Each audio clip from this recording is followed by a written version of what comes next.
Hey guys, welcome back to the channel McNallie Money, your home of all things stock, investment, and personal finance related. In today's video, we're going to be profiling Saga Metals Corp. This is the first time we're covering them on the channel. There's a lot of interest in the critical minerals sector right now and their recently announced drill program. Before we get into it, take a second, smash a like button guys. Big help to myself and the channel, specifically in getting this content to other people like you who may find value. If you're not already subscribed, McNallie Money, feel free to join and let us know in the comments section below if you're currently holding shares of Saga Metal or if you've heard of this company before. With that being said, let's get into today's video.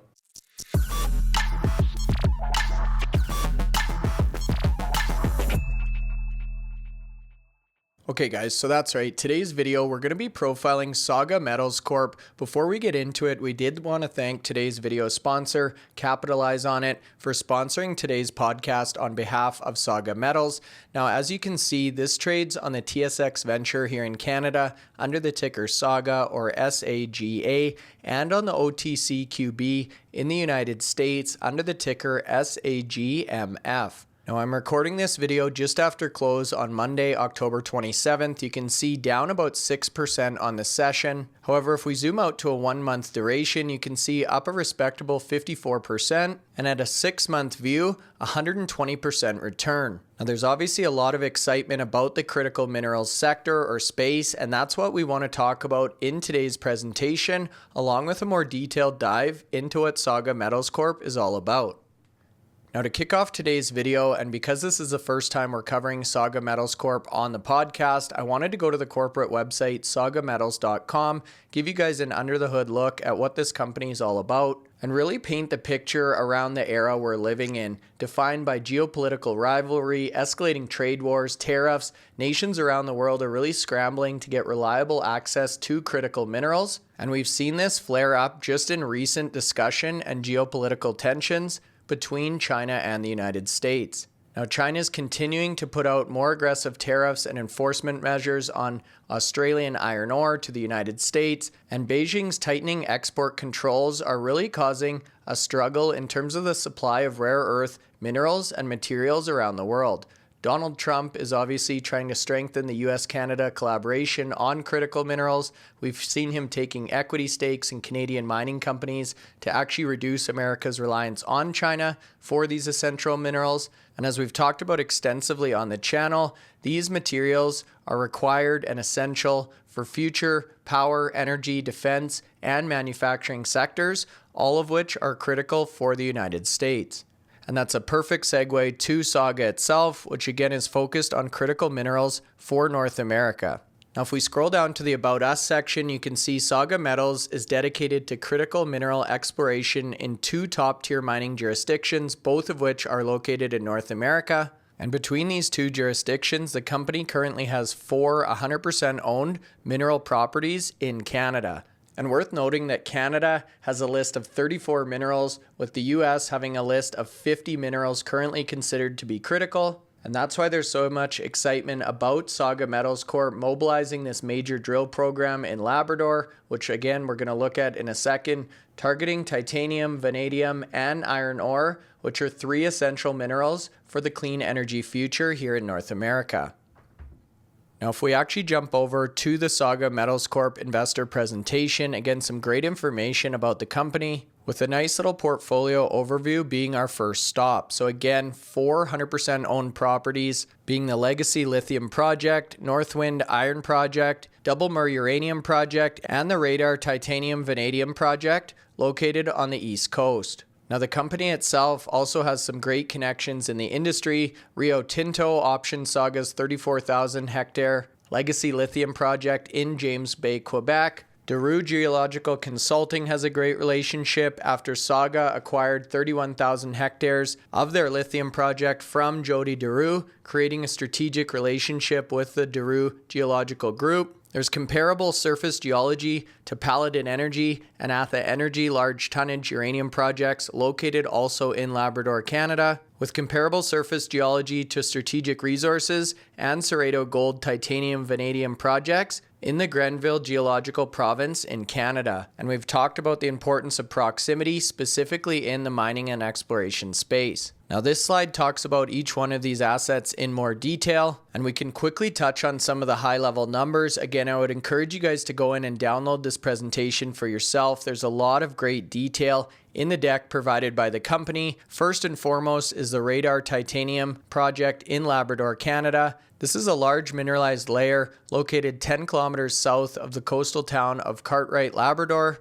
And this is actually the site where Saga Metals is moving fast towards a major milestone, with crews now mobilized for a 15,000 meter drill program, targeting a maiden mineral resource estimate along a 3-kilometer strike zone rich in titanium, vanadium, and iron, all of which are critical minerals in powering the global energy transition. And worth noting that this site already has road, port, and power infrastructure in place, with early drilling confirming broad, high-grade oxide layers and really supporting this growth phase that Saga Metals is entering. Now, the Double Mer uranium mine, also located in Labrador, Canada. This project is drill-ready, focused on uranium exploration, obviously as the name implies, about 90 kilometers northeast of Happy Valley, Goose Bay. And what's nice here or interesting is there's already been millions of dollars of work done historically at the site, with uranium obviously becoming more and more critical to future technology. Now, the Northwind Iron Ore Project is also located in Labrador, Canada. This one consists of about 255 claims staked by the company. And finally, in Quebec, they've got their Legacy and Emerald Lithium Project, spanning north of 65,849 hectares, again acquired from renowned geologist Jody Daru. So I just mentioned they're looking to initiate the drill program at their Radar Titanium project. This is a more detailed slide on that location.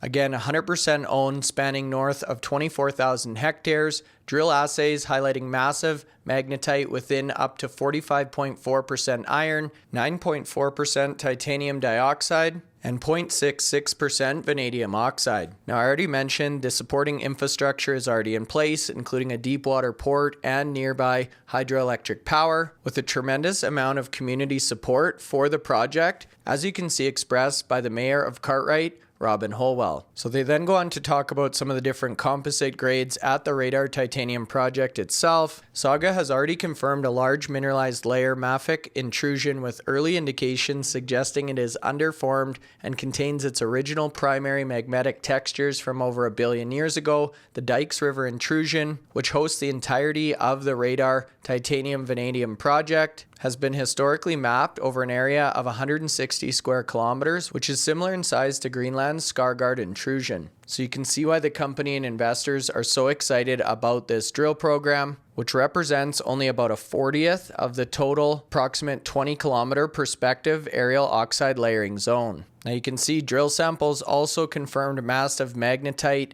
in this region or project. So again, I would encourage you guys to go in and look through some of these results for yourself. Now from there, they go on to talk about Radar's next drill target, known as the Trapper Zone. This is that 4-kilometer access trail created along the oxide layering strike in the Trapper Zone. And you can see reference to that 15,000 meter drill program, which has been initiated by Saga, aimed at completing an indicated mineral resource and prove continuity with the Hawkeye Zone. And you can see that press release actually came out on the 23rd of September, entitled Saga Metals Mobilizes for Major Drill Program at Radar Project in Labrador, targeting maiden mineral resource estimate, with some of the key highlights including that 15,000 meter drill program, drilling again focused on the Trapper Zone and that 3+ kilometer strike, additional on-site work including trench mapping, survey, and full camp establishment, and again infrastructure in place with these new access trails being cut in the Trapper Zone.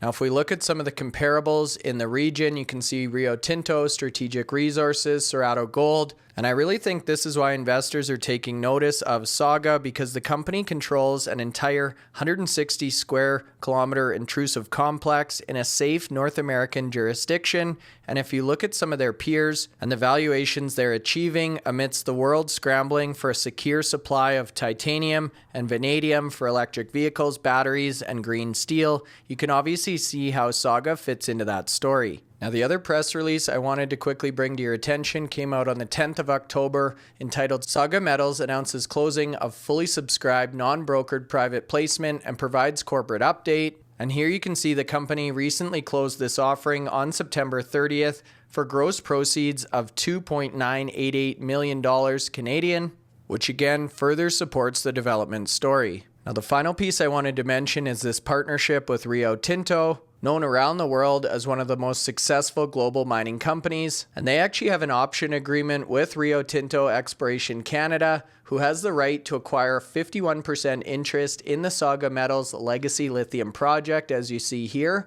over 4 years by meeting specific conditions. So again, really validating what Saga Metals has and the type of company that this is. So I'd be super curious in hearing your thoughts on Saga Metals Corp, specifically if you're already holding shares. Again, trades on the venture here in Canada under the ticker SAGA and on the OTCQB in the United States under the ticker SAGMF.